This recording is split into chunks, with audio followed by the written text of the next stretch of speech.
অবশেষে চূড়ান্ত অনুমোদন পেল পদ্মা ব্যারেজ প্রকল্প।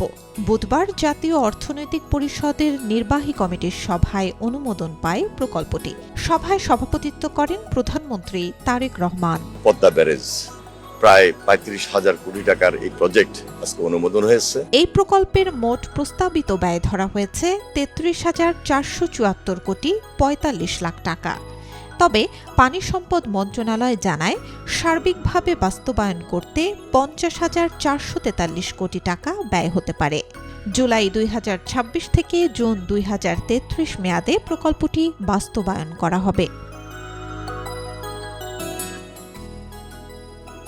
অনুমোদিত পদ্মা ব্যারেজ প্রকল্প বাস্তবায়িত হলে শুষ্ক মৌসুমে পদ্মা নদীর পানি সংরক্ষণ ও নিয়ন্ত্রণ করে স্বাদু পানির প্রবাহ ফিরিয়ে আনা সম্ভব হবে।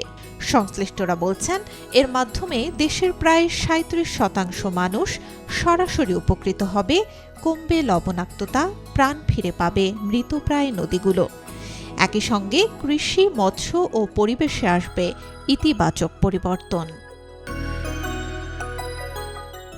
এর আগে প্রকল্পটি একনেক সভায় কয়েক দফা উপস্থাপন করা হয়। অন্তর্বর্তীকালীন সরকারের সময় প্রকল্পটি একনেক সভায় উপস্থাপন করা হলেও অনুমোদন পায়নি।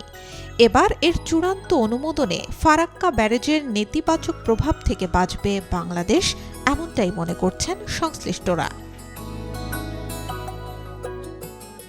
ভারতের কলকাতা বন্দরকে পলি জমার হাত থেকে রক্ষা করে এর নাব্যতা ধরে রাখতে ১৯৭৫ সালে ফারাক্কা বাঁধ নির্মাণ করে ভারত, যা শুষ্ক মৌসুমে গঙ্গার পানি সরিয়ে হুগলির পানি প্রবাহ বৃদ্ধি করে। ফারাক্কা ব্যারেজের উজানে পানি প্রত্যাহারের ফলে বাংলাদেশে পদ্মা নদীর পানি প্রবাহ মারাত্মকভাবে কমেছে এবং দেশের দক্ষিণ পশ্চিমাঞ্চল ও উত্তর পশ্চিমাঞ্চলের হিসনা মাথাভাঙা, গড়াই, মধুমতি, চন্দনা, বারাশিয়া, ইছামতি ও বড়াল নদী একদম শুকিয়ে গেছে। ভারতের এমন কাজ নিয়ে জাতিসংঘের সাধারণ পরিষদে বহু আলোচনা হলেও ভারত খুব একটা আমলে নেয়নি।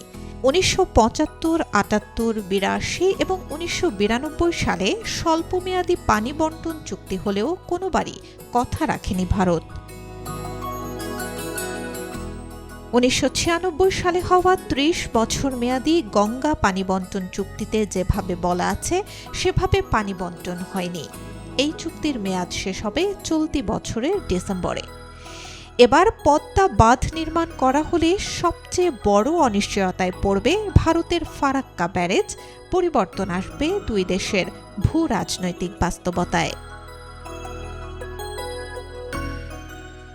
Desk report, B News 24।